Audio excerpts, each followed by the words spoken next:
Bueno, la verdad es que este es un tema complejo, la orientación educacional en el contexto actual. Bueno, y es complejo porque el contexto actual es complejo, diverso, está lleno de incertidumbre, no sabemos qué irá a pasar, no sabemos cuánto tiempo más vamos a estar en esta situación, ¿cierto? No sabemos cuándo vamos a retornar a clases, si es que se retorna este año. Y yo en ese pequeño esquema quise un poco resumir los temas que voy a tratar el día de hoy, ¿ya? Bueno, lo primero que debo señalar que el programa de estudio y las bases curriculares señalan que los objetivos de orientación deben desarrollarse a través de dos espacios. Por un lado, la asignatura de orientación y además señala las diversas instancias formativas. ¿Ya? Y eso la verdad que ya está definido en las bases curriculares y en los programas de estudio. O sea, esto que le estoy indicando no es a consecuencia de esta pandemia, sino que ya estaba definido en esos términos. Bueno, y a raíz Ya. de esta pandemia, ¿cierto? Lo que se hizo fue establecer una priorización curricular y en el caso de la asignatura de orientación se definió de que todos los objetivos de orientación son nivel 1, ya, o sea, están todos priorizados. Ahora, en este contexto hay varias cosas que van surgiendo. Por ejemplo, esa sola afirmación obliga al orientador a trabajar en equipo. Ya es prácticamente, o sea, no hay forma de poder hacer de la orientación la base del sistema escolar, la base de la escuela y liceo si no hay trabajo en equipo.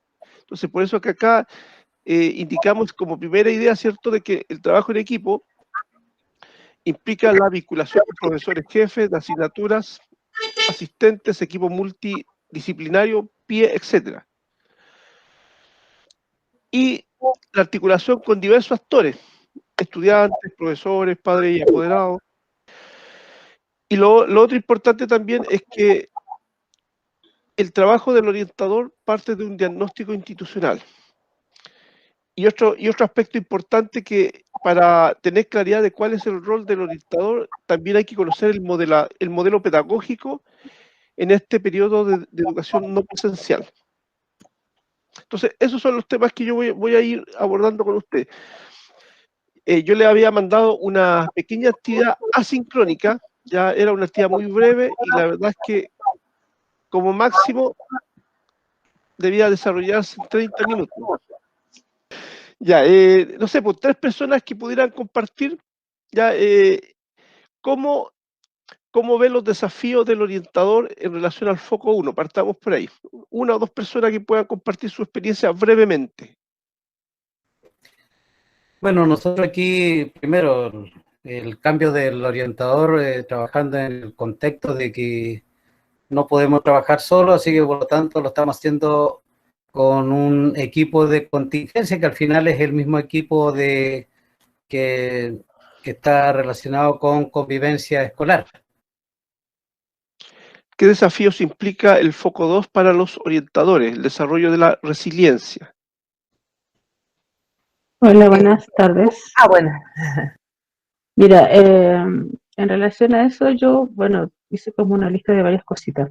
Una, en el tema de la resiliencia era hacerles entender también a los alumnos, que ellos puedan entender que esta pandemia o esta situación en la que estamos pasando no es el fin del mundo y que esto va a pasar. O sea, que hay que concientizar eso porque la verdad que ha pasado mucho, creo que en mi colegio, ¿cierto? Los alumnos de cuarto medio visto muy afectados por esto, porque es como el año final de su etapa y que se hacen tantas cosas y ellos sienten que se han perdido toda la vida con esto. Lo otro, la importancia de esta situación, o sea, nosotros trabajamos el tema de la resiliencia en orientación y era rescatar todo lo positivo de algo negativo. Entonces, siempre hay algo que aprender, siempre esta pandemia de una forma u otra nos va a ayudar a fortalecer otros ámbitos en nuestra vida familiar, en nuestra vida personal, ir conociendo también otra característica y otras habilidades que podemos ir desarrollando. Yo siempre les digo a los niños, no todo el día de estudio, tenemos que hacer cosas que a lo mejor antes no lo hacíamos por tema de tiempo, aprender algo, investigar otras cosas, reforzar los lazos de familia, la importancia que se debe tener del otro. Hasta hace un tiempo era muy individualista, la sociedad es muy individualista, y esto de cierta manera nos tiene que ayudar a eso, a pensar en el otro también, a ayudar a hacer una llamada, un mensaje, y no dar por sentado que las cosas, saben que estoy aquí y las cosas van a estar aquí. No, uno tiene que darle a conocer a las personas que sí te quiero, que sí te extraño, que sí eres importante para mí. Por lo tanto, eso es un gran desafío para los orientadores en general. Yo creo que darle a entender a los niños, a los jóvenes más que todo, porque uno adulto puede entender la situación o comprenderla de mejor manera y sobrellevarla de mejor manera. Pero los jóvenes que están en esta etapa donde van explorando, van conociendo, darles a conocer esto, que hay que fortalecer otras competencias en ellos para poder sobrellevar esta situación. Muchas gracias. Una última intervención en relación con el foco 1. ¿Qué desafío implica el foco 1 para los orientadores? Contextos seguros y desarrollo emocional. Perdón. Un poco con respecto a la experiencia que nosotros, bueno, yo soy de Calama, la escuela de 48, presidente Balmaceda. Creo que ha sido un aprendizaje fundamentalmente porque trabajar desde la emocionalidad no es una cosa que se hace usualmente, es como más del ámbito privado. Y darle un enfoque socioemocional a nuestro quehacer ha sido una constante dentro del equipo de gestión, dentro de la unidad técnica especialmente, ¿cierto? Y también con el trabajo con los profesores. Y eso ha significado intervención en todos estos ámbitos. Ha sido empezar a descubrir cosas dentro del trabajo, tanto de las experiencias que se han ido generando. Hemos tenido la participación de prácticamente todos profesionales de todo tipo que han apoyado a la gestión de orientación y ha habido una buena recepción. Los profesores justamente necesitan en este rato soporte para ellos, pero a su vez también ellos, y por ejemplo ayer yo tuve una evaluación con un grupo de profesores y ellos me decían que era donde mejor asistencia tenían, mejor participación tenían, los alumnos estaban más contentos y los apoderados también estaban agradados con lo que estaba sucediendo. Y los profesores, las profesoras se sentían muy sorprendidos por lo que habían logrado. Y yo creo que ha sido como un acercamiento bastante importante para poder mantener este trabajo y que además que nos ha costado que sea también transversal dentro del uso de las asignaturas. Un poco esa es la experiencia de la escuela nuestra. Muchas gracias. Mire, vamos a inmediatamente a explicar con esta actividad sobre el modelo pedagógico actual, y esto es muy importante porque todos los problemas que han habido en los colegios, muchas veces por la recarga de los docentes, la recarga para los estudiantes, un montón de actividades que al final, involucra finalmente a toda la familia, ¿ya? Y eso ha generado muchas dificultades internas en los colegios, es porque no hay claridad del modelo pedagógico. Y lo que cada uno intentó hacer es tomar el plan de estudio, el tradicional, tomar los programas de estudios tradicionales, las bases curriculares, y quisieron trasvasijarlo a clases no presenciales, tal cual, sin ningún tipo de análisis, y eso ha generado un montón de dificultades. Por eso que el tema del modelo pedagógico es tremendamente importante, porque los tiempos son distintos. Ahora la valoración del tiempo no es igual que en el sistema presencial.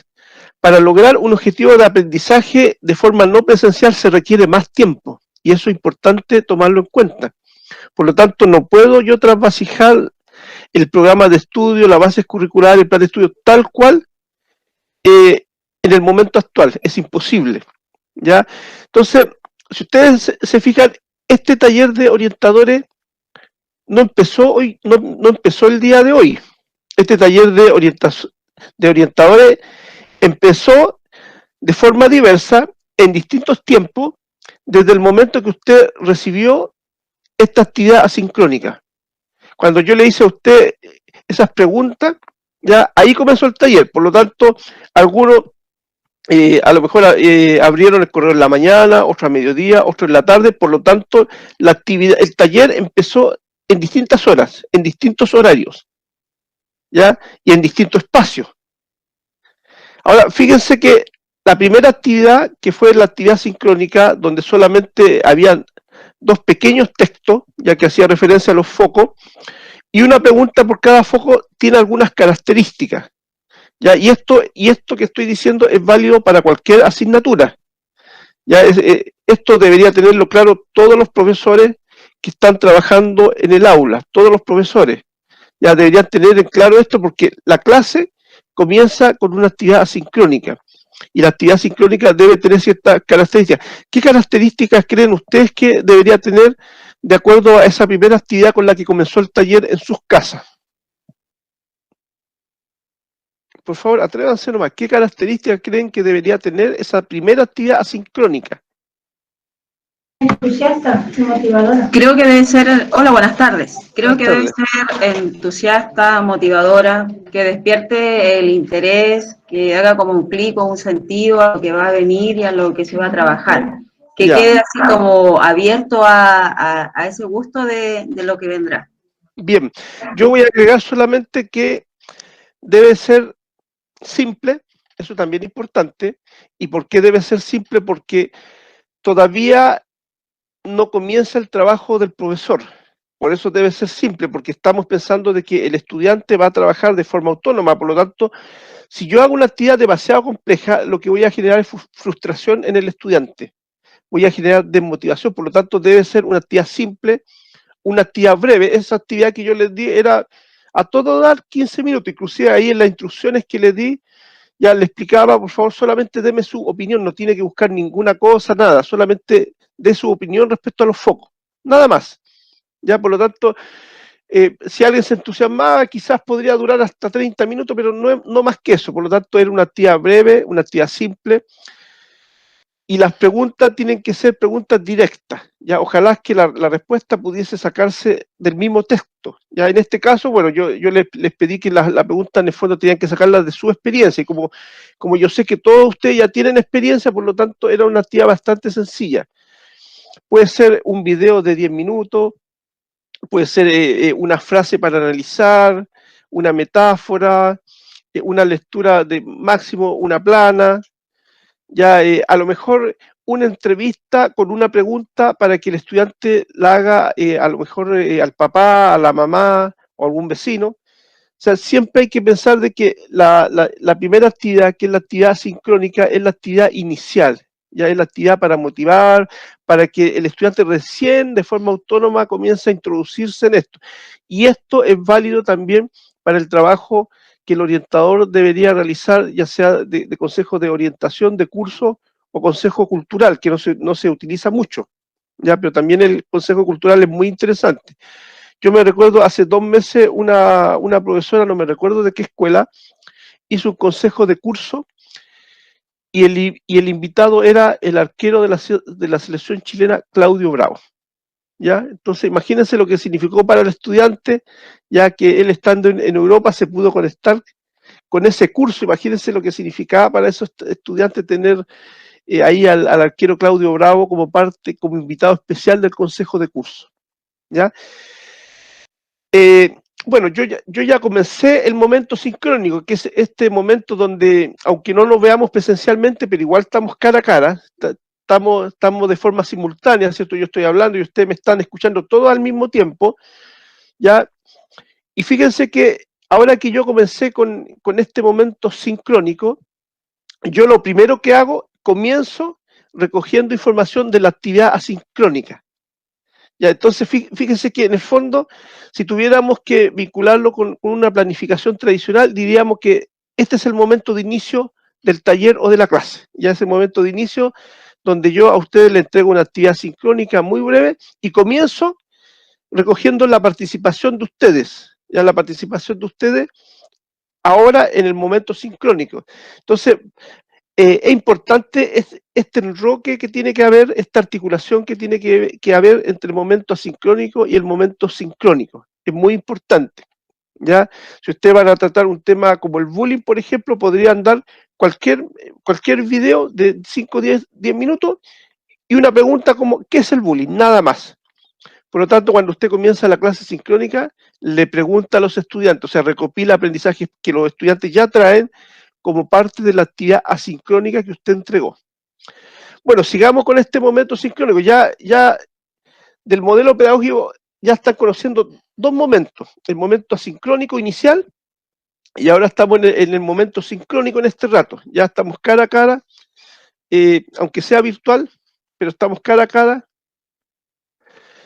Y bueno, siguiendo con esto, estos son los dos focos de la orientación que ustedes tienen que tomar, tener en claro como orientadores, ¿ya? Ahora, si ustedes se fijan, estos focos interactúan entre sí. Ya yo no puedo decir, ya voy a trabajar solamente el foco 1 y voy a dejar de lado el foco 2, sino que ambos focos están tomados de la mano en ese sentido. Entonces, el primer foco dice contextos seguros y desarrollo emocional. Y el primer foco tiene que ver con el concepto de ambiente seguro, ¿ya?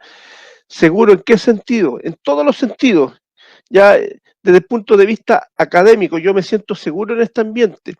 Siento seguridad, yo sé que me puedo equivocar, me siento seguro de que no se van a burlar, me siento seguro de que voy a recibir apoyo del profesor. Eso es un ambiente seguro. ¿Ya? En medio de esta pandemia, yo sé que el profesor va a tomar en cuenta mi contexto personal. A lo mejor el profesor va a entender que a veces se me va a ir la señal, que no siempre me voy a poder conectar porque quizás tengo un solo computador que es ocupado por 3 estudiantes y por lo tanto se tienen que turnar, y eso significa que alguno de ellos en algún momento no se puede conectar.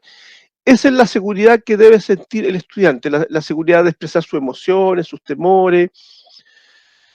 Y otro aspecto importante de lo que significa el foco 1, contexto seguro y desarrollo socioemocional y desarrollo emocional, que debe haber un ambiente que favorezca el desarrollo emocional del estudiante, porque claro, una cosa es que hay un ambiente seguro, pero otra cosa distinta es que además de un ambiente seguro, hay un ambiente donde el estudiante crezca, donde el estudiante desarrolle sus emociones, desarrolle habilidades emocionales, habilidades socioemocionales. Eso es importante. En el foco 2, que dice desarrollo de la resiliencia, bueno, también se requiere, primero, cuando hablamos de resiliencia, nosotros tenemos que tener la capacidad, y ahí digo capacidad porque la resiliencia es algo que se aprende. Debemos tener la capacidad de enfrentar desafíos, de resistir. O sea, si yo tengo un conflicto, tengo una situación, problema, yo debo ser capaz de enfrentar esa dificultad y de resistir. Pero para eso se requiere un ambiente seguro. Por eso es que no podemos trabajar por separado el foco 1 y 2. Se requiere un ambiente seguro. Se requiere una recuperación. Yo enfrento un conflicto, ese desafío genera un desgaste, por supuesto, genera un desgaste en la persona, por lo tanto la persona tiene que tener después un tiempo de recuperación. Por lo tanto, tiene que haber una contención de la persona, ¿ya? Y para que haya esta contención también se requiere un ambiente seguro, tiene que haber un ambiente que posibilite que yo me recupere, que alguien me contenga. Y cuando se cumplen esos dos procesos, ya de enfrentar el desafío, de resistir, después de recuperarme, contenerme, ¿cierto? Viene un tercer proceso, ya, y que es avanzar, crecer y mejorar. Y para eso, para yo poder avanzar, crecer y mejorar, como parte de ese conflicto inicial, tiene que haber un ambiente que favorezca el desarrollo emocional del estudiante. Tiene que haber un ambiente, por eso que reitero, estos focos van de la mano. Por lo tanto, todo el quehacer del orientador, y no solo del orientador, porque el orientador es el que lidera, pero en el fondo lo que aquí nos está diciendo el ministerio cuando habla de que la asignatura de orientación es priorizada en su totalidad, el mensaje que se nos está entregando, todo el sistema escolar, toda la escuela, todo el liceo, tiene que estar en función de estos dos focos: contexto seguro y desarrollo emocional y desarrollo de resiliencia.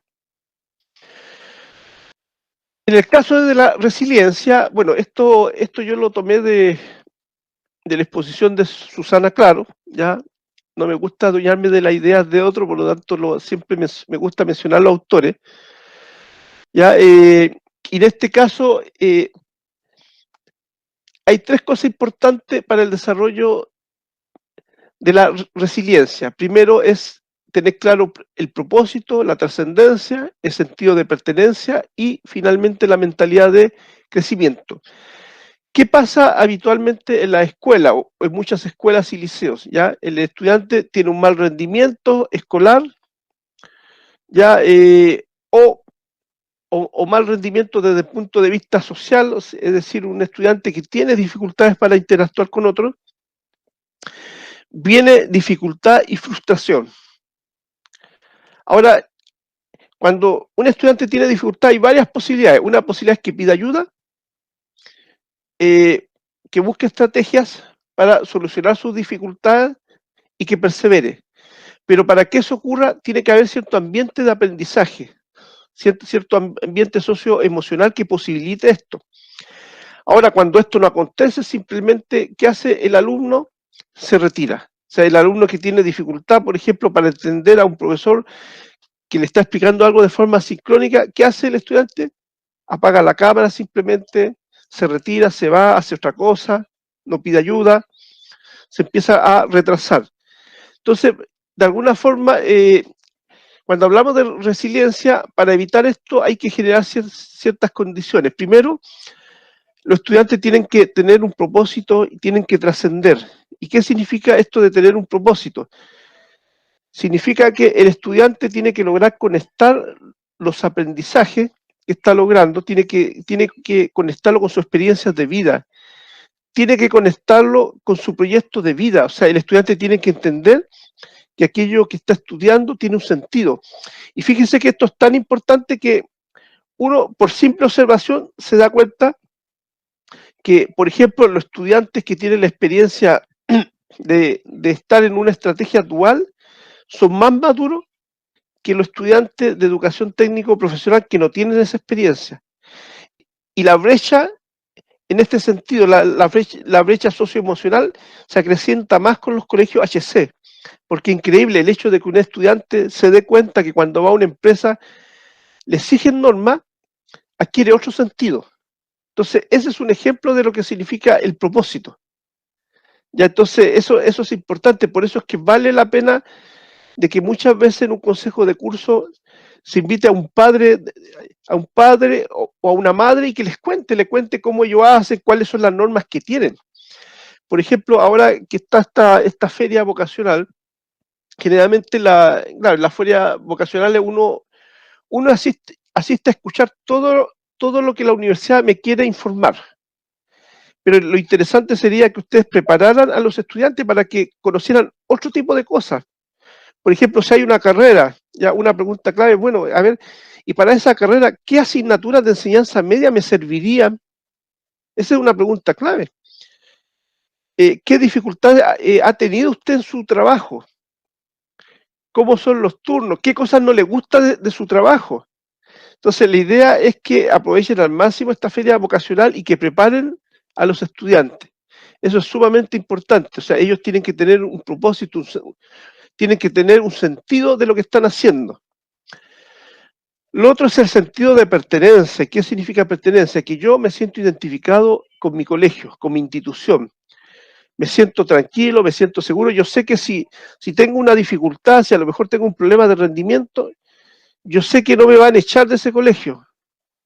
Yo sé que el colegio me va a ayudar, me va a prestar apoyo. Si yo tengo dificultad de aprendizaje o con alguna asignatura, yo sé que puedo pedir ayuda. Eso es el sentido de pertenencia. Y fíjense que acá yo les comento que nosotros tenemos una instancia que se llama Gabinete SAC, ya donde trabajamos con Gladys. Y fíjense que, bueno, ahí está la Agencia de la Calidad, Superintendencia y Ministerio de Educación, en este caso la Secretaría y los departamentos provinciales. Y sabe usted que hicimos una revisión de los planes de convivencia escolar. Y sabe usted que cuando se habla de sentido de pertenencia en los planes de convivencia escolar, de cerca de 80 actividades, fíjense que 54 actividades tenían que ver con puras celebraciones. Día del alumno, día del estudiante migrante, día de la madre, día del padre. Ahora, yo no digo que no sean positivas esas actividades, pero realmente, o sea, mi pregunta, ¿eso contribuye al sentido de pertenencia? ¿Será la única estrategia posible? Porque o sea, inclusive a mí me sorprende de algunos colegios que tienen 15, 20 celebraciones, ¿eh? Ahora, si yo me pongo en el contexto de la escuela, imagínense 15 a 20 celebraciones, significa movilizar a un montón de gente para poder organizar una buena celebración. Y seguramente significa que algunos profesores van a perder horas de clase, vamos a sacar seguramente a algunos estudiantes de su hora de clase y un montón de cosas más. Entonces yo se lo planteo esto para la reflexión, para que veamos realmente, bueno, qué es lo que es el sentido de pertenencia y tiene que ver con la identificación con el colegio y que va más allá de la celebración. No es solamente la celebración, sino que el hecho de que el estudiante se siente escuchado en su escuela. Ya tiene que ver mucho con eso, con que yo me identifico con mi escuela y puedo expresar mis temores, las dificultades sin ningún tipo de dificultad porque me siento seguro en este ambiente. Ya, la escuela me cuida, el liceo me cuida. Y finalmente la mentalidad de crecimiento que tiene que ver con las creencias, Hay estudiantes, y no solamente estudiantes, fíjense que hay profesores que no tienen mentalidad de crecimiento, sino que tienen mentalidad fija, ¿ya? Y la mentalidad de crecimiento es la convicción de que todos podemos aprender. ¿Y por qué? Porque el cerebro es maleable, ¿ya? Las neuronas son plásticas, de ahí viene el concepto de neuroplasticidad, ¿ya? Y cuando vemos, por ejemplo, cuando las escuelas tienen mentalidad fija, no mentalidad de crecimiento, mentalidad fija. Por ejemplo, cuando uno escucha en la escuela, mis estudiantes no aprenden porque son vulnerables. Mis estudiantes no aprenden porque el CIMSE no contempla la realidad de mi escuela. Ya, mis estudiantes no aprenden porque el sostenedor no me apoya. Mis estudiantes no aprenden porque el ministerio no me apoya. Entonces, en el fondo, la mentalidad fija son todas aquellas creencias que me inmovilizan, que no me permiten avanzar. Todos los objetivos de aprendizaje, todos los objetivos de aprendizaje orientados al desarrollo de estas habilidades emocionales, sociales, y que tienen que ver con estos dos focos, requieren de algunas cosas clave. Primero, la asignatura de orientación, ya dijimos que están todos los objetivos priorizados, pero requiere el modelamiento del profesor y una cultura institucional. Y esto sí que es complejo porque yo le hago la consulta a usted, o sea, los profesores tendrán estas condiciones, tendrán capacidad de resiliencia, tendrán habilidades socioemocionales, es una pregunta clave que tiene que hacerse el colegio y ese es un rol del orientador, por eso que el orientador tiene que partir de un diagnóstico y un diagnóstico transversal que involucra a todos los actores para poder identificar, ¿cierto?, cómo podemos generar ciertas competencias en los docentes. Porque si los docentes no tienen habilidades socioemocionales, o sea, no podrían enseñar, tan simple como eso. Tiene que haber una cultura institucional. Bueno, esto ya lo habíamos mencionado, ¿cierto? El orientador necesariamente para poder llevar a cabo estos dos focos tiene que vincularse, ¿ya?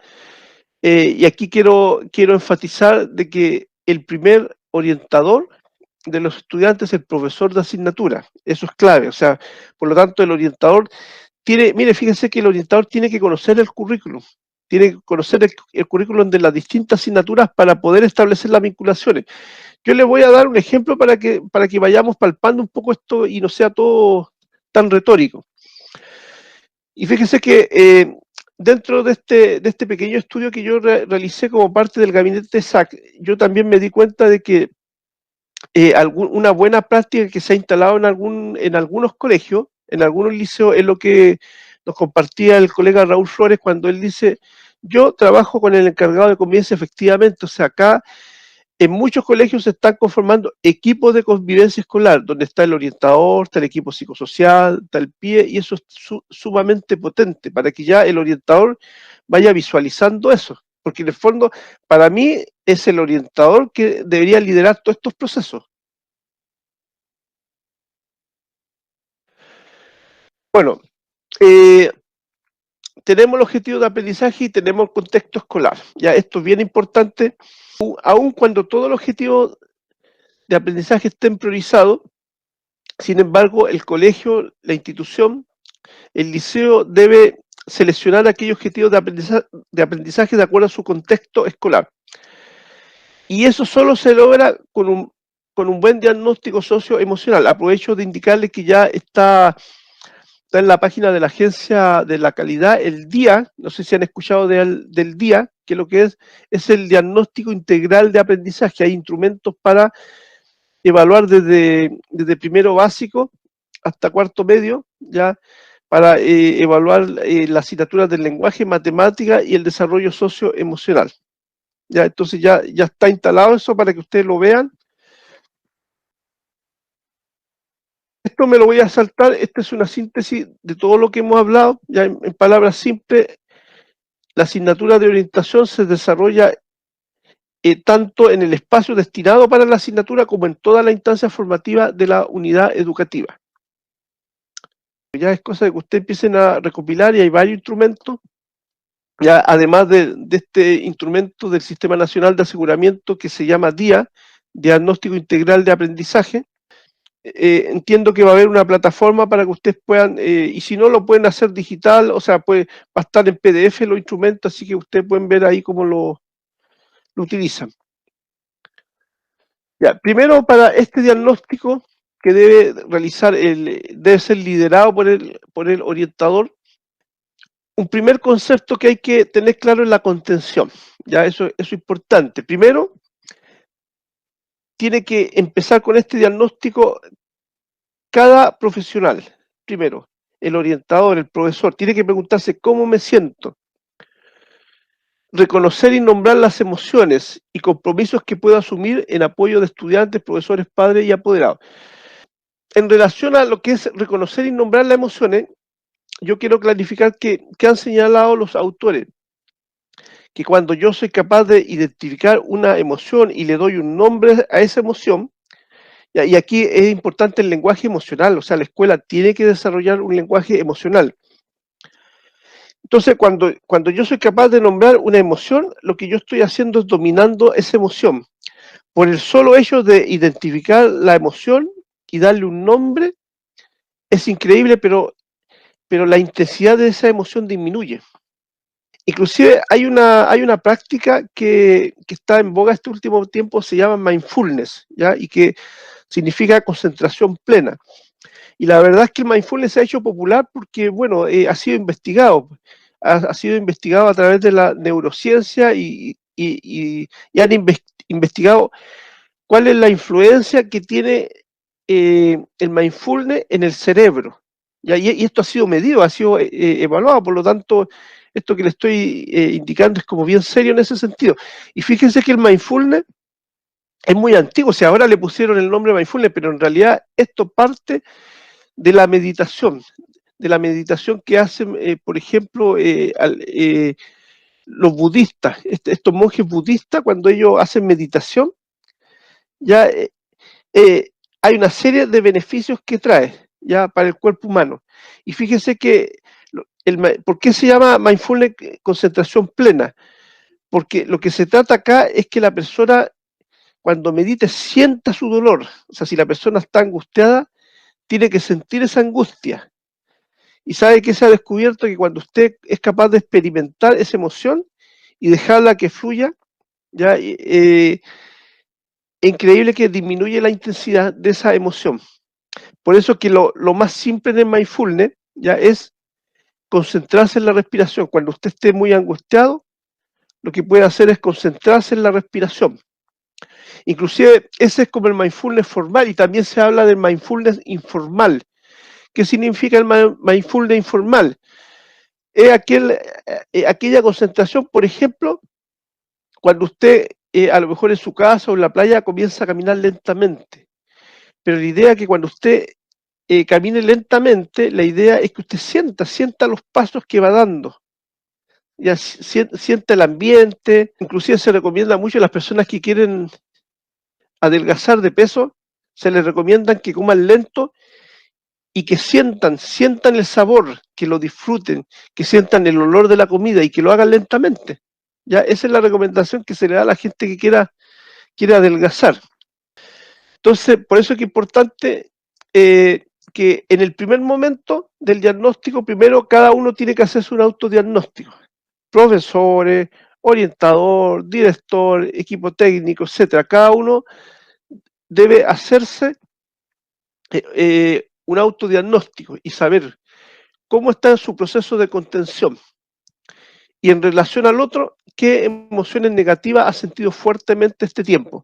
Fíjense que eso de qué emociones negativas lo pueden hacer con un formulario como el que yo puse en la asistencia. Pueden mandarlo si quieren a todos los estudiantes del colegio o pueden hacer un formulario por curso, mejor por curso para que tengan la información de cada curso y simplemente una pregunta tan sencilla, ¿qué emociones negativas ha sentido fuertemente este tiempo? Nada más. Y con esa sola pregunta usted va a tener la visión de todo el colegio. Por lo tanto, la intervención del orientador va a ser focalizada en función de esas emociones negativas. El segundo aspecto a tomar en cuenta son las emociones positivas. Igual, ¿qué emociones positivas he sentido fuertemente este tiempo y qué emociones positivas ha sentido fuertemente este tiempo? Ya primero conmigo mismo y después respecto al otro. Obviamente que pueden hacer un solo cuestionario para identificar emociones negativas y emociones positivas. Y fíjense que las investigaciones, sobre todo de psicología positiva, ya ustedes pueden buscar ahí a Martín Seligman, es uno de los autores que la lleva en psicología positiva. Y la verdad es que la psicología positiva ha tomado tanta importancia que hoy en día, por ejemplo, este señor que les menciono, él es asesor de varios gobiernos. Por ejemplo, él ha asesorado a la Fuerza Armada de Estados Unidos. Ya la ha asesorado sobre todo para prevenir los estrés postraumáticos de aquellas personas que han estado en guerra. Y la verdad es que una de las conclusiones es que las emociones positivas retrotraen las emociones negativas. ¿Qué significa eso? Que yo con las emociones positivas soy capaz de contrarrestar las emociones negativas que experimento. Por eso es importante que en la escuela tienen que generarse emociones positivas. Ahora, no tienen que desaparecer las emociones negativas, porque las emociones negativas también nos ayudan a desarrollar el proceso de resiliencia, pero hay que saber contenerlas, hay que saber manejarlas, y hay que ayudar a las personas a generar emociones positivas. Creo que un buen ejemplo es la bitácora docente, yo no sé si ustedes la han visto, pero ahí hay ejercicios bien interesantes que ustedes pueden utilizar, ¿ya? No tienen que desarrollarla toda, pero sí podrían utilizar algunas cosas. Bueno, y finalmente viene el concepto de mentalidad de crecimiento. Preguntas claves en relación a uno mismo, ¿cierto? ¿Qué dificultades he tenido? ¿Qué hice? ¿Quedé conforme?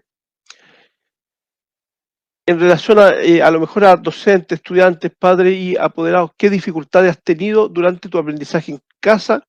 ¿Qué hiciste para superar la dificultad? ¿Quedaste conforme? ¿Hubo alguna actividad que te haya gustado o que hayas tenido éxito? Fíjense en estos ejemplos que tenemos de mentalidad fija y mentalidad de crecimiento. Mentalidad fija dice, siempre me va mal, no soy capaz. Esa expresión es típica de un estudiante con mentalidad fija. Mentalidad de crecimiento, puedo mejorar, dedicaré más tiempo, ejercitaré más. Mentalidad fija, no voy a seguir intentándolo, no le entiendo al profesor. Mentalidad de crecimiento, todavía no logro entender al profesor, buscaré ayuda. Nótese la expresión todavía, o sea, lo puedo lograr. Mentalidad fija, me fue bien porque estuvo fácil la tarea. Eso es mentalidad fija, que es engañosa esa afirmación porque parece que fuera una afirmación de mentalidad de crecimiento, pero ¿cuál es la diferencia? Que el estudiante que tiene mentalidad de crecimiento dice, me fue bien porque me esforcé, dediqué el tiempo adecuado, por eso me fue bien, no porque era fácil. Mentalidad fija, me fue bien porque yo soy bueno para matemática. En cambio, mentalidad de crecimiento, me fue bien porque ejercité sistemáticamente en matemática. Entonces, tenemos que tener mucho cuidado con estas afirmaciones, sobre todo que son un poco engañosas. Cuando un estudiante dice, me fue bien porque soy bueno, entonces, ¿cuál es el mensaje o cuál es la creencia del estudiante? Que él es bueno para la matemática. Por lo tanto, como él es bueno, no necesita esforzarse, porque el estudiante es bueno. Y al revés, por eso que cuando yo a un estudiante le digo, tú eres flojo, entonces lo que yo estoy diciendo que ese estudiante por esencia es flojo, y como es flojo no hay nada que hacer, o sea, no tiene que hacer nada él, ni el profesor, ni la familia, porque el estudiante es así, pues, es flojo. Ya, por eso es que hay que tener cuidado con esas afirmaciones, que, bueno, esas afirmaciones generan juicios muchas veces y juicios que finalmente terminan siendo la profecía autocumplida. Hay que tener mucho cuidado con esas afirmaciones y es importante que ustedes revisen cuáles son las afirmaciones que hay en el colegio. ¿Ah? Por ejemplo, un día presten atención a una reunión de consejo de profesores y analicen todas las afirmaciones de los profesores y vayan viendo cuáles son las creencias que hay en el equipo ahí. Vamos a hacer una pequeña actividad, ya vamos a dar unos 5 minutos. Dice, un estudiante en la asignatura de educación artística cumplió con todas las actividades solicitadas en los plazos dados y además estas fueron de calidad, cumpliendo con los criterios entregados por el profesor. Su calificación fue de un 7.0, o sea, la nota máxima. Entregue una retroalimentación hacia el estudiante y escriba sus respuestas en el chat. Y así que retroalimenten a ese estudiante. Escríbanlo en el chat, por favor. Rosana nos puso, el resultado que obtuvo es fruto de su esfuerzo, preocupación y dedicación. Felicitaciones. Valesca, estimado alumno, te felicito por los logros. Se puede ver que son el fruto de tu esfuerzo. Bien. Rosana Chacana, excelente tu trabajo. Tu esfuerzo valió la pena. Leonor, qué bueno que lograste el 7. Eso demuestra que eres capaz de mucho más. Alice, te felicito Ya. por tu esfuerzo. La nota es fruto de tu trabajo. Teresa, excelente. Te animo a continuar. Felicitaciones. ¿Has pensado, estudiar en el futuro alguna carrera relacionada con arte? Manuel Araya, eres un alumno muy aplicado y siempre que cumples con los pedidos y por eso siempre los objetivos. Cuidado con esa afirmación, eres muy aplicado. Claro, después la persona ahí agregó otros comentarios como para complementar eso, pero eres hay que tener cuidado, porque cuando yo le digo eres muy aplicado, o sea, en realidad O sea, eres así, pues, ¿me entiendes? Entonces hay que tener cuidado con esas expresiones. Es preferible plantearlo en términos de desafío. Bien.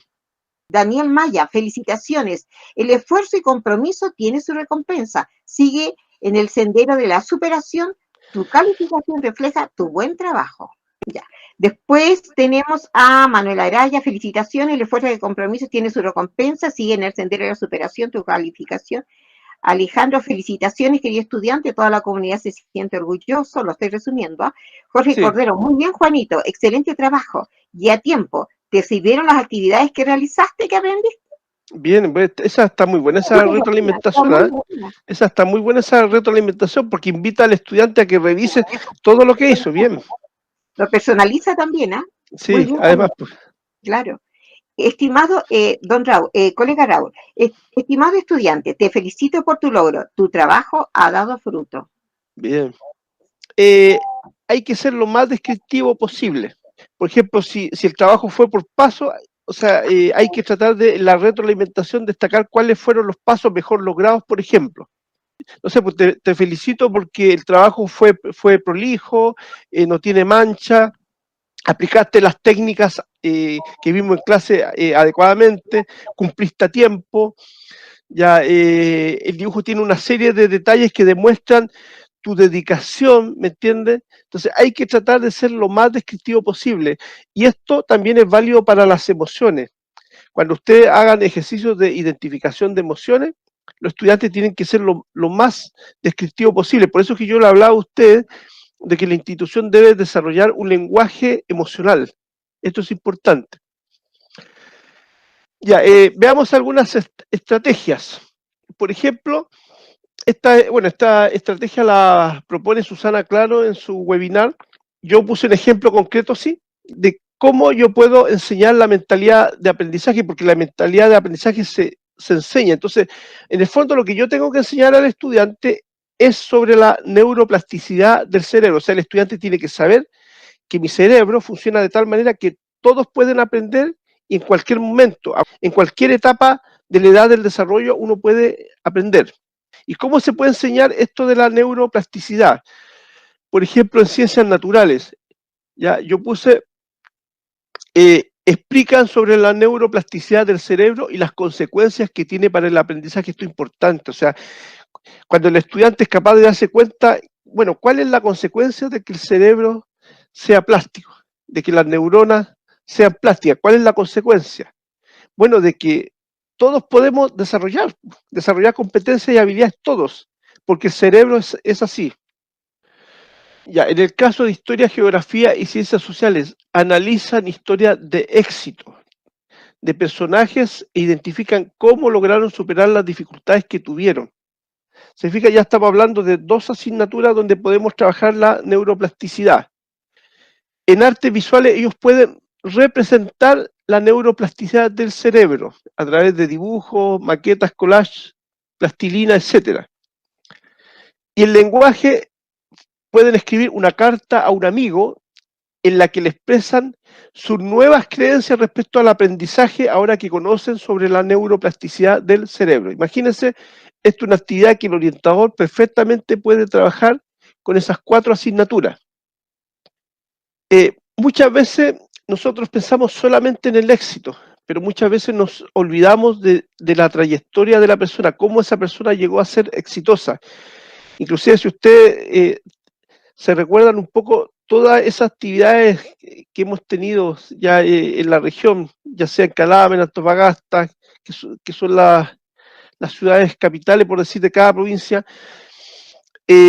Generalmente, cada vez que hablamos de buenas prácticas, se han fijado que todo lo único que muestran son las cosas maravillosas nomás y nadie cuenta las dificultades, nadie habla de las cosas que no resultaron, nadie habla, por ejemplo, de cuántas veces tuve que intentar para por fin dar con una buena práctica.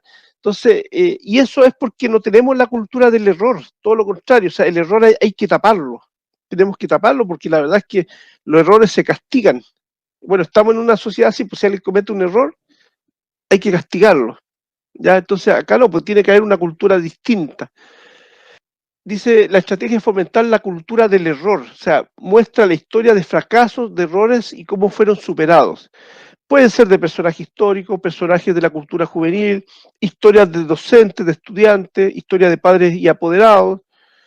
Inclusive esto lo pueden complementar con una autobiografía donde el estudiante narre algún error que haya cometido y cómo superó esa dificultad, ya cómo corrigió ese error, qué hizo.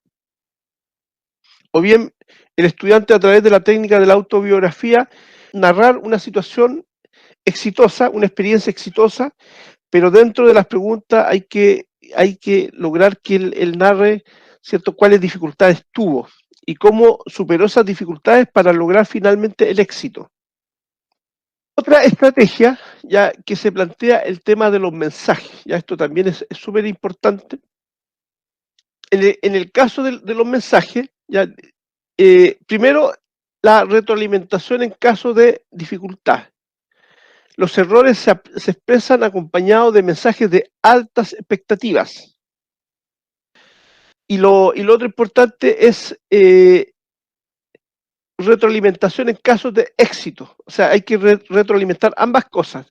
Describir el proceso que llevó al éxito y no utilizar mensajes de mentalidad fija. ¿Cuál es el mensaje? No utilizarlo.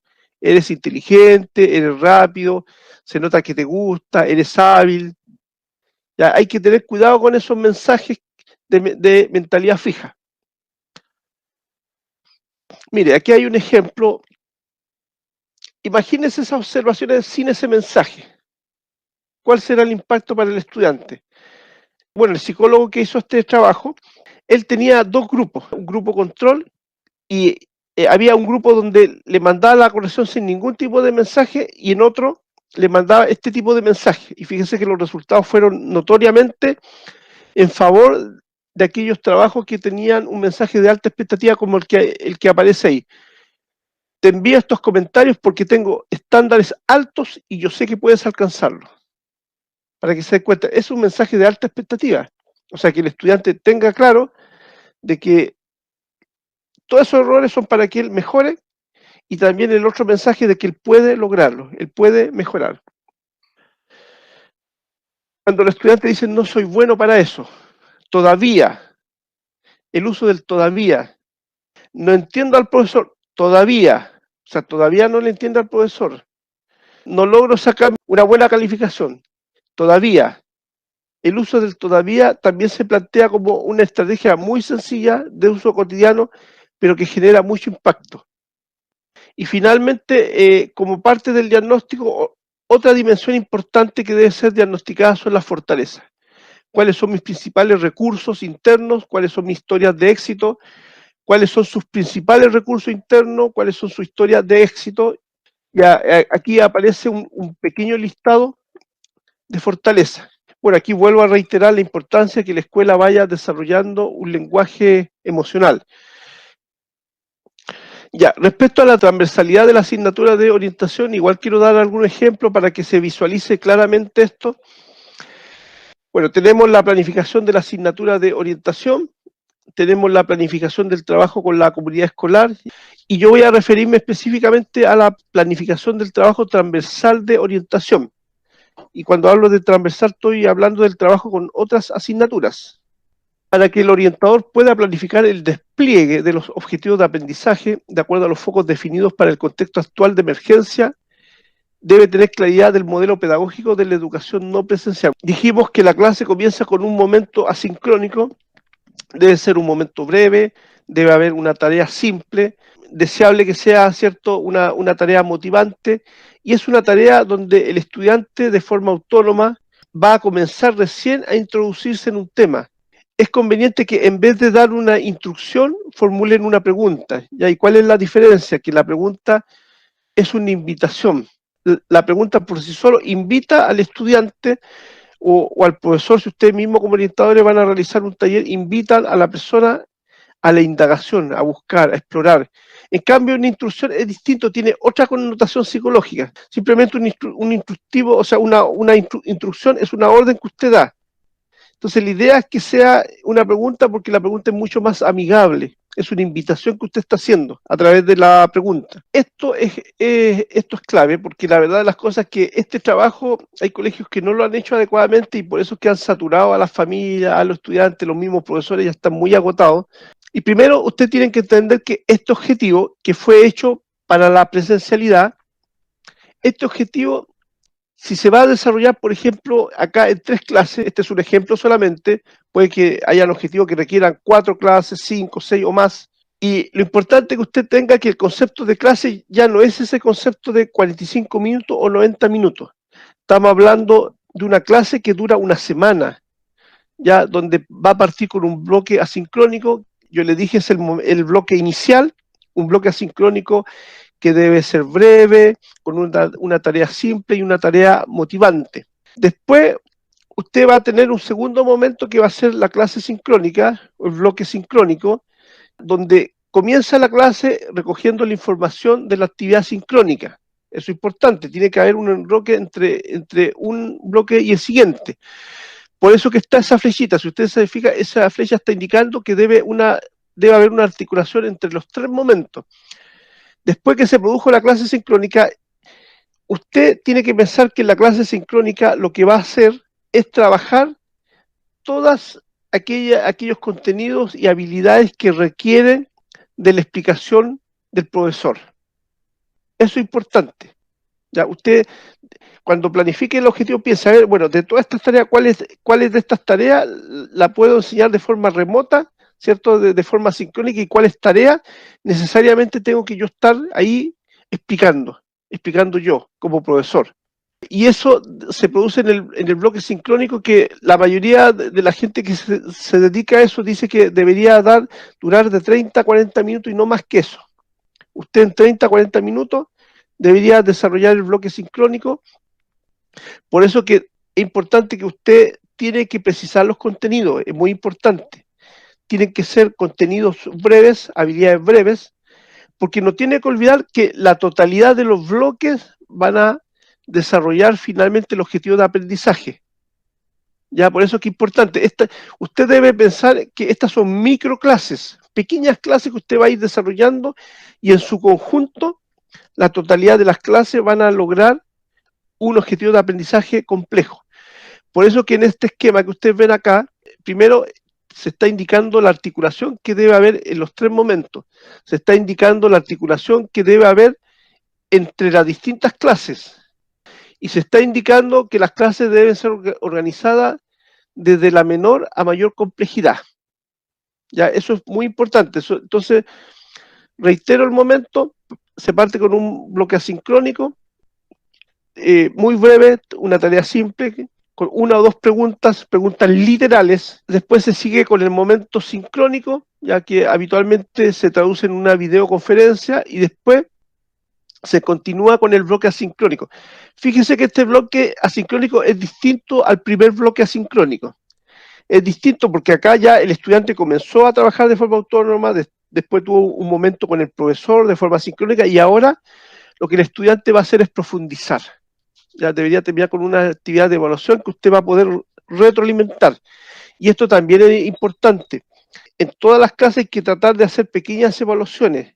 Acá no ayuda mucho esas evaluaciones que el profesor está todo un mes trabajando y al término del mes realiza una evaluación. No, acá en este modelo se requieren evaluaciones continuas, evaluaciones breves. Y para poder hacer operativo se requieren muchas evaluaciones según los agentes, autoevaluaciones, coevaluaciones o heteroevaluación, que sería la evaluación que hace el docente. Entonces es importante combinar estos distintos tipos de evaluaciones, porque la verdad es que es la única forma de ir generando tiempo y espacio, ¿ya? Espacios para la retroalimentación. Creo que el esquema es bastante claro y esto tienen que tenerlo claro ustedes, porque ustedes como orientadores, cuando diseñen los consejos de curso, tienen que pensar en esto, tienen que tener claridad de este modelo pedagógico. Dentro de este modelo pedagógico, esto se llama clase invertida, ¿eh? Se llama clase invertida porque la clase primero comienza con un momento autónomo, ¿ya? Habitualmente, ¿cómo comienza la clase en tiempo presencial? Comienza el profesor con la clase y después el profesor da una tarea para la casa o una actividad para la casa. En cambio acá es al revés, no comienza con el profesor, sino que primero comienza en la casa, después sigue con una tarea conjunta con el profesor y después sigue en la casa. Por eso se llama clase invertida. Y otro concepto clave es el concepto de cápsula. Acá las cápsulas son clave en este proceso. Ya ustedes deben trabajar con ese concepto, y cuando hablamos de cápsula son pequeñas actividades. Ya, yo reitero este concepto de la microclase. Usted tiene que pensar que varias microclases van a constituir la clase. Y algunas características de estas cápsulas. Primero, cada cápsula tiene que tener un contenido unitario. ¿Qué significa? O sea, yo con una actividad comienzo un contenido y termino ese contenido con esa actividad. No puedo dejar un contenido a mitad de camino. Ya, yo tengo que desarrollar un contenido completo, una idea completa en una cápsula. Para eso pueden haber una o más actividades dentro de cada cápsula, pero son actividades pequeñas. Por eso que son, tal como dice acá, son breves y de carácter práctico. Siempre hay que tratar de hacer cápsulas donde el estudiante pueda ejercitar. Se pueden utilizar diversos recursos, imágenes. Una imagen puede ser una cápsula, una imagen con 2 preguntas. Ahí hay una cápsula. Puede ser texto, videos, animaciones, audios, presentaciones de tipo PowerPoint, etcétera. Deben ser organizadas en microactividades, microcontenidos secuenciados. Eso es importante. O sea, todas las cápsulas están secuenciadas. Acuérdense el modelo anterior, desde lo más simple a lo más complejo. Y deben ser graduales. Aquí está el concepto de complejidad. Veamos algunos ejemplos. Mira, ahí hay un ejemplo de una cápsula. Si ustedes se fijan, aquí está el contenido, están dados los temas y subtemas. Aquí hay un video, hay un texto explicativo del video y hay un acceso al tema siguiente. Se fija, esta es una cápsula. Mira, aquí hay otro ejemplo de cápsula. Hay una imagen, hay un texto explicativo y una actividad de opción múltiple. Y se acabó. Esa es la cápsula. Se fija, una microactividad. Mira aquí, cada video es una cápsula, pero observen el tiempo. 8 minutos, 4 minutos, 34 segundos, 5 minutos y medio, 4 minutos y medio. Si ustedes se fijan, todos son tiempos breves. Son todas microcápsulas, ¿ya? Son de muy breve tiempo. Veamos un ejemplo de articulación de sexto año. ¿Cómo yo articulo orientación con otras asignaturas? Veamos en este ejemplo. En matemáticas, sexto año básico, está el objetivo, el OA 24, que dice leer e interpretar gráficos. Todos los gráficos e interpretación que se utilicen acá va a ser en relación con contenidos definidos en conjunto con el o la orientadora.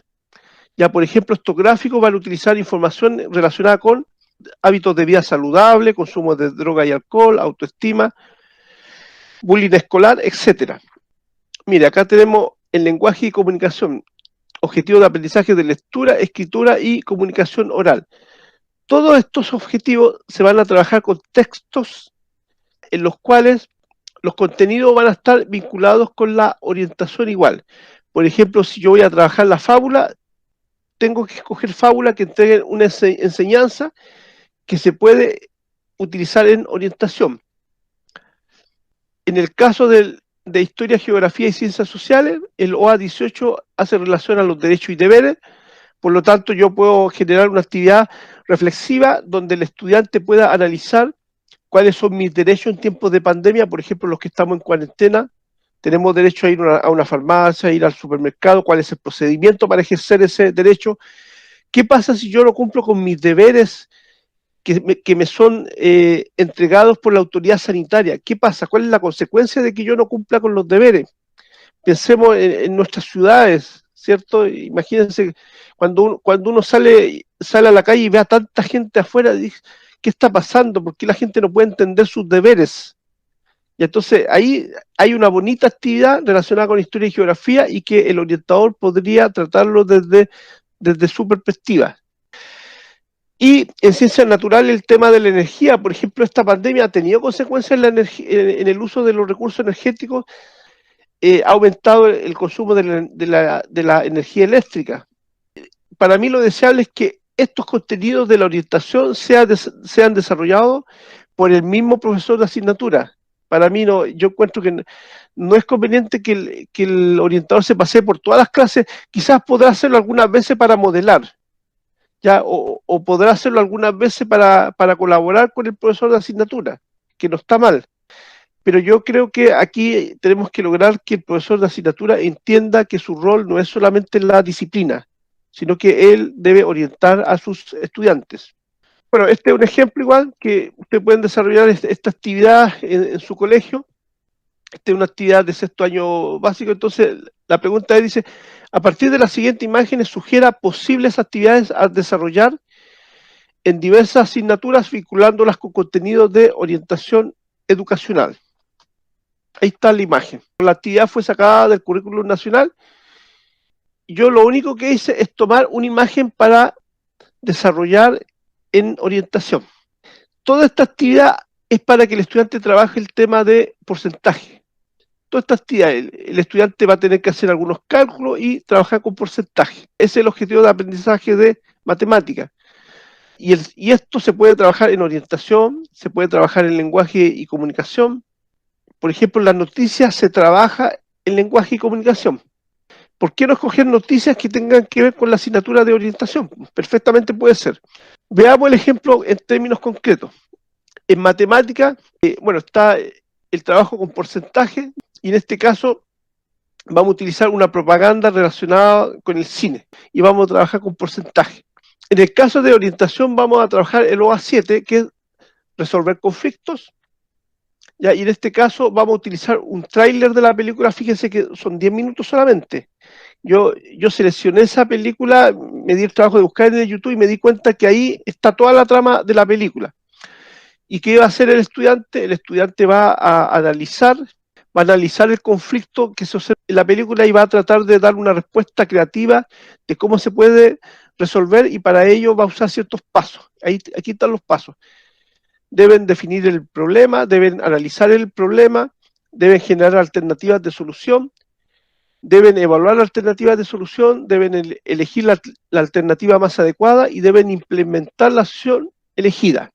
Y en el lenguaje y comunicación, a partir del título de la película Cyberbullying, escriben una noticia que describa un hecho de ciberbullying y otra donde se describa una estrategia exitosa que ha utilizado un colegio.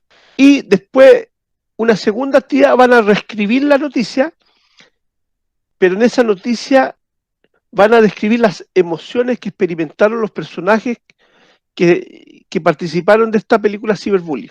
Ahí está el instrumento de evaluación. Esta es una adaptación del programa de estudio.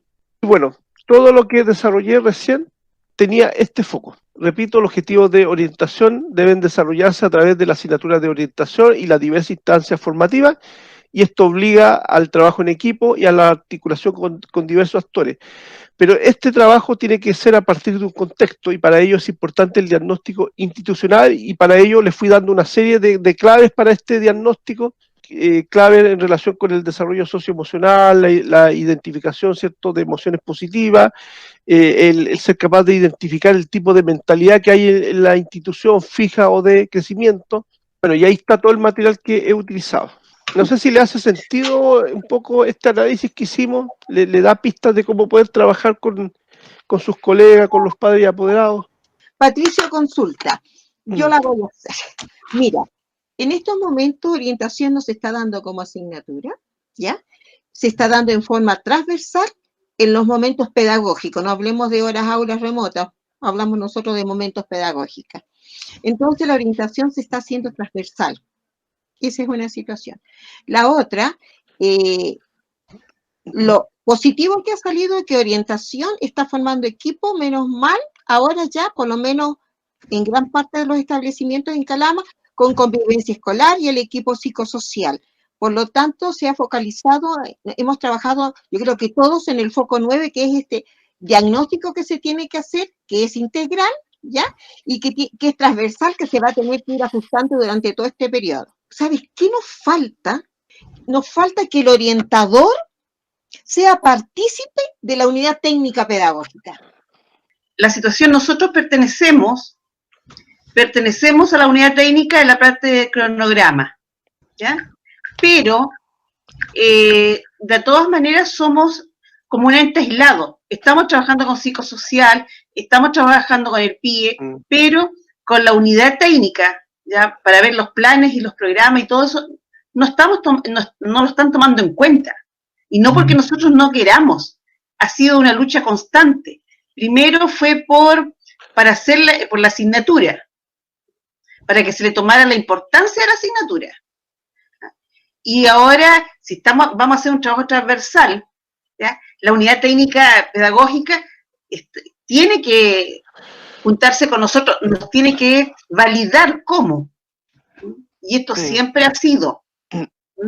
Sí, yo les sugiero que a lo mejor pudiéramos hacer un segundo encuentro, ya, pero con los jefes de UTP, orientadores, sí, jefes de UTP, pero sí el compromiso es que tendríamos que buscar la forma de a lo mejor desarrollar alguna matriz para que porque el orientador tiene que meterse en el tema curricular. O sea, eso también tienen que entenderlo. Sí. Si el orientador no se mete en temas curriculares, están perdidos. O sea, en ese sentido, no tienen que estar codo a codo con el jefe de UTP y tienen que estar en condiciones de generar una discusión técnica ahí. El trabajo yo tengo una jefa de UTP y trabajo directamente con ella, así que no tengo ese drama de que tienen varios orientadores.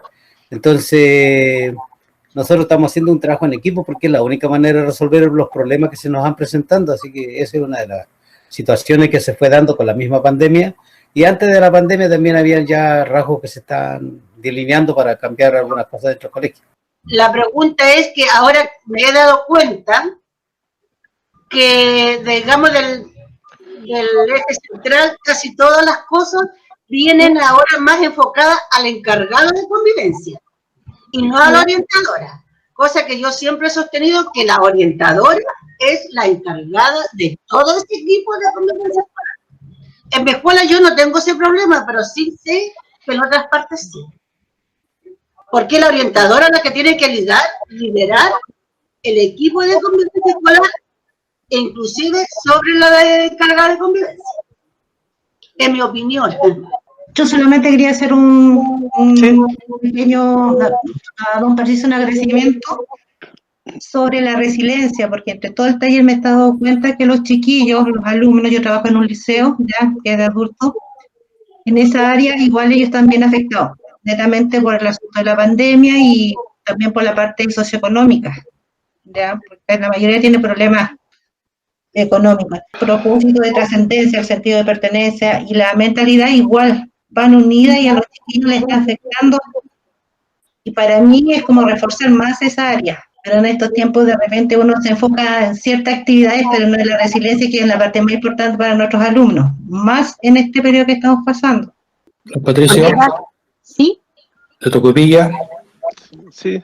Bueno, primero felicitarlo por su exposición, muy aclaratoria.